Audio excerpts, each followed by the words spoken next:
अस्सलाम वालेकुम दोस्तों, मेरा नाम है इजहार खान, आप देख रहे हैं यूट्यूब।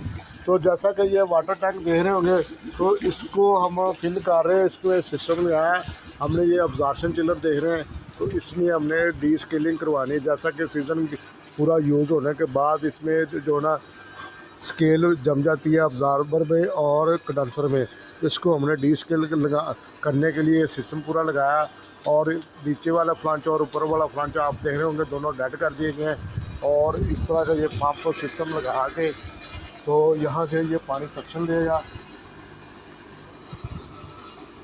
ये वाली सक्शन लेके पंप, तो यहाँ से इसको जो ना डिस्चार्ज इसके अब्जॉर्बर में से होती हुई इसमें से घूम के पानी सारा घूम के ऊपर जाएगा।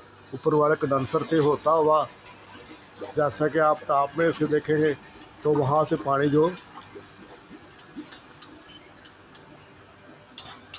ये जो पाइप आप वाल देख रहे होंगे पूरा कंडेंसर से होता हुआ ये इस तरह इसमें से वापस आएगा। तो ये टैंक अभी हमने सिर्फ फ्रेश वाटर मार रहे हैं, इसमें केमिकल डाला जाएगा जो कि स्केल को नरम करेगा। तभी इसमें काफ़ी ज़्यादा पानी बना। अभी ये एयर आ रही, जैसे पानी इसमें से जा रहा है, तो ये अभी जो रिटर्न वाला पाइप है इसमें सिर्फ एयर आ रही है, जिसकी वजह से ये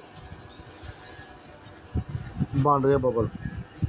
तो दोस्तों, अगर वीडियो अच्छी लगे तो हमारे चैनल को सब्सक्राइब ज़रूर करें और वीडियो को लाइक करें। मिलेंगे दोस्तों इसी तरह नेक्स्ट वीडियो में, तब तक के लिए अल्लाह हाफिज़।